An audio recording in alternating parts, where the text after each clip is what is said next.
আমরা শুনেছি আর সিনেমায় দেখেছি শত বছর আগের গুপ্তধনের বিষয়ে। আর এইসব ধন পাওয়ার আকাঙ্ক্ষায় মানুষের লোভ মানুষকে পতনের দিকে নিয়ে যায়।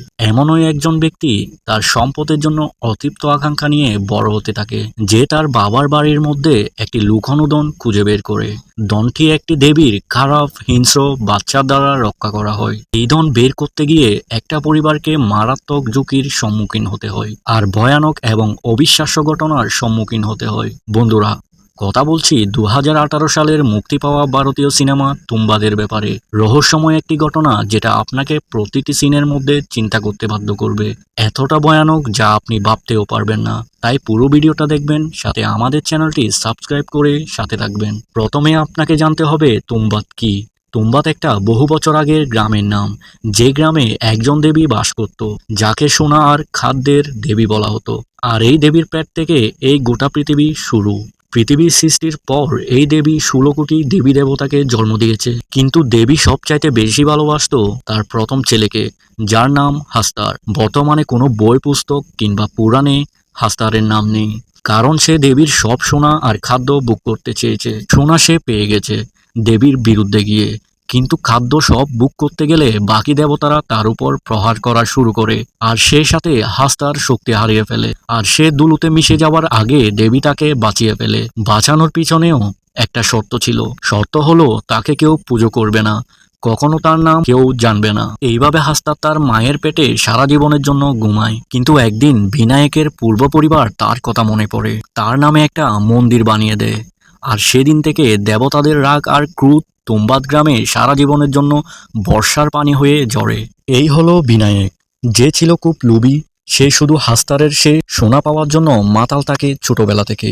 তার মা হাজার নিষেধ করার পরেও সে তা মানে না। এই সোনা পাওয়ার লোভে হাস্তারের কবলে পড়ে তার দাদি। তার দাদির অবস্থা হিংস্র হয়ে যায়। তা জেনেও বিনায়ক দাদির কাছে ধন সম্পর্কে জানতে চায়। ছেলের এইসব অবস্থা দেখে বিনায়কের মা তাকে নিয়ে দূরে চলে যায় আর কখনো তুম্বাদে না ফেরার কসম দেয়। কিন্তু বিনায়কের লোভ তাও কমে না। সে বড় হয়ে আবারও তুম্বাদে আসে আর তার দাদির ঘরে গিয়ে দাদির কাছে হাস্তারের সেই লুকোনো সোনার গোপন তত্ত্ব বের করে। বিনায়ক তার দরিদ্র জীবন থেকে বাঁচার জন্য এই ধন খুঁজে পেতে আচ্ছন্ন হয়ে পড়ে। বিনায়ক তার লুকিয়ে থাকা ধনটির প্রবেশদ্বার খুঁজে বের করে। তিনি শীঘ্রই বুঝতে পারেন যে গুপ্তধনটি একটি অশুভ শক্তি দ্বারা রক্ষা করা হয়েছে। তাও সে পিছে হাঁটে না। বিনায়ক তার সমস্ত সমস্যার সমাধান করে গুপ্তধনের পিছনে ছুটতে থাকে। বিনায়ক বিয়ে করে তার অনেক বাচ্চা হয়। লোভী হওয়ার সাথে বিনায়কের চরিত্র খুব খারাপ ছিল। স্ত্রী থাকার সত্ত্বেও অন্য যুবতী মেয়েকে ঘরে রাখে আর তার সাথে শারীরিক সম্পর্ক চালিয়ে যায়। বিনায়ক তার এক বন্ধুর সাথে সোনার ব্যাপারে আলোচনা করে। তার বন্ধু লোভ সামলাতে না পেরে বিনায়ককে না জানিয়ে গুহাতে চলে যায়। বিনায়ক জানতে পেরে তার পিছু নিতে থাকে। তার বন্ধু গুহার শেষ সীমানায় চলে যায়, যেখানে হাস্তারের বসবাস। সাথে সাথে বিনায়কও চলে যায় গুহার শেষ প্রান্তে। বিনায়কের বন্ধু সেখানে গিয়ে হাস্তারের কবলে পড়ে, যে হাস্তার কোটি বছর যাবৎ ক্ষুধার্ত। হাস্তার তার বন্ধুকে আক্রমণ করে। এই সুযোগে বিনায়ক সোনা উঠিয়ে নেয়। তার বন্ধুকে সে চাইলেও বাঁচাতে পারে না এবং নিজে জানে বেঁচে গুহা থেকে উঠে আসে। এইবার বিনায়ক তার বড় ছেলেকে ট্রেনিং দেওয়া শুরু করে গুহায় নিয়ে যাওয়ার জন্য। সে ভালোভাবে প্রশিক্ষণ দেয় তার ছেলেকে। একদিন সে ছেলেকে নিয়ে তুম্বাদের উদ্দেশ্যে বেরিয়ে পড়ে আর সেটা ছেলেকে নিয়ে গুহায় প্রবেশ করে। এইবার বিনায়ক হাস্তারকে খাওয়ানোর জন্য আটা দিয়ে মানুষ বানাতে শুরু করে আর তার চারপাশে ময়দা দিয়ে গুলবৃত্ত আঁকে, কারণ হাস্তারের অভিশাপ ছিল খাদ্যদ্রব্যের উপর।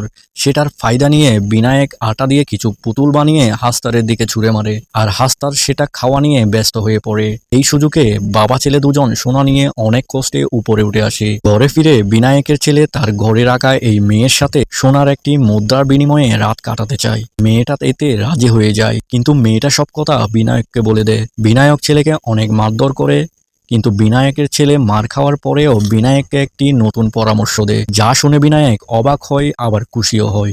তার ছেলে বিনায়ককে লোভ দেখিয়ে বলে, আমরা বারবার গুহাতে গিয়ে সোনা না খুঁজে একবার গিয়ে একেবারে সব সোনা নিয়ে আসি। এই প্রস্তাবে বিনায়ক মত পোষণ করে রাজি হয়ে যায়। বাবা ছেলে দুজন অনেকগুলা আটা ময়দা নিয়ে তুম্বাদে চলে যায় আর তারা গুহার ভিতর প্রবেশ করে প্রতিবারের মতো ময়দা দিয়ে একটা বৃত্ত আঁকে আর ময়দা দিয়ে অনেকগুলা পুতুল বানায়। কিন্তু এইবার তাদের এই লোভ তাদেরকে বিপদে ফেলে দেয়। এতগুলা ময়দার পুতুল দেখে এবার অনেকগুলা হিংস্র হাস্তার চলে আসে, যা দেখে বাবা ছেলে দুজন ভয় পেয়ে যায়। তারা অনেক চেষ্টা করেও হাস্তারকে দমাতে পারে না। অবশেষে বিনায়ক সব ময়দার পুতুল তার পুরো শরীরে বেঁধে নিজেকে হাসতারের বিসর্জন করে দেয় ছেলেকে বাঁচানোর জন্য। বিনায়কের উপর হাসতার আক্রমণ করে। এদিকে তার ছেলে জানে বেঁচে উপরে উঠে আসে। গুহা থেকে বের হয়ে বাইরে আসলে বিনায়ক তার ছেলেকে ডাকে। তখন বিনায়কের শরীর খুব খারাপ অবস্থা, খুব হিংস্র দেখতে। তা দেখে তার ছেলে ভয় পেয়ে যায়। কিন্তু বিনায়ক সোনার মুদ্রার কিছু অংশ গুহা থেকে নিয়ে আসে, যা ছেলের হাতে দিতে চায়। ছেলে বাবার এত কষ্ট দেখে থাকতে পারে না। সোনার মুদ্রাগুলো নিয়ে তার বাবা বিনায়ককে আগুনে পুড়িয়ে দেয়, যাতে সে কষ্ট থেকে মুক্তি পায়। পুরো চলচ্চিত্র জুড়ে বিনায়কের সম্পদের প্রতি আবেশ আর তার পতনের দিকে নিয়ে যায়। সিনেমাটির গল্প প্রতিটি লোভী মানুষ এবং তার লোভের কারণে পরিণতির শিকারের একটা সতর্কতামূলক বাণী হিসেবে কাজ করে।